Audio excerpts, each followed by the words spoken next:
Okay, tu na chuan serial number 152 lo choi moya kum som ni pani salen reng ilo so vela ani hian chemaron vai do na ni zain chu kan ru ra hle mai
Pui rem le me ka advice ron la tha ka ti ve tlat zanin chu rau ma sa khan chem vai ro da mi thiam ka tia amo ka tia ke ma zo khanen ase in ve ang han nula vel I vor vir thelem ha ka tia claiming zan chun I vor vir ron lian chho de thak to raun le ka phe chun kan judge te I vor vir thei to me nga thei to ngam thế lâu mà I hairstyle ron thak boka sa nen chu I chang the me ya nhìn chơi à hela hen mo kan beautician sen aroma beauty parlor hela hen beauty kan ya ron china le me se kan just ten pom them le ka idea ha ka ngai dan nal khop mai kai samte ti han mo kai nang wa pokai lim ani motra za inti nui teu sar in ka sene ka che thabe ka lim khop mai ani mo dia imela poka ilim te sia khop mai nang ba kai nal lu tuka nge I thiam thil show ai kan nang ba zo ka kan lo en du san tukang te pi po la om ko pini nal lo ma le I ti chakop mai ani tui ko na ka tia ti virvel ka izir na savel me em tui kan so hian tui kan te kan hak thina tui kang ha pai ni zir tui kan hak chu hian kan hlei be ka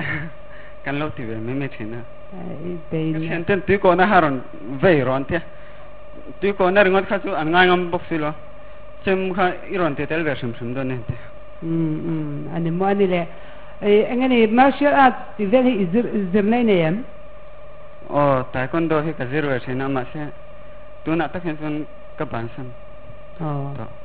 ani tak tu ni ka lo me zanin chu arama beauty parlor vai va kon ho wangin nail thar chuang ne ron be kha amu ram dan po dang dai he maya amma ka soyang deu khanin he aya huai deu le eng modewa him jeu tura vai tu khanin kut kor le ke kor tlon kor ban tlon nom ti la tu jon ati thona bang chengen kur korani lo pon kor ban tlon te ke kor tlon te kha jo thomang o ka tia kai deu lek thina ne iro iti le don chuan ma se chu chuan ati thora bon chen e chuan in ti ta lo mai la chu lo le chuan ngun nam vai hi zir ta la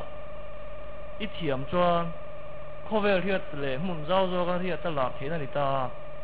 chem le kha tiang vai khan chuan in khovel den chua a har de lek don ta enge ya nang ngun nam vai ngun nam le ma tang tan tur ta tv mu to ga em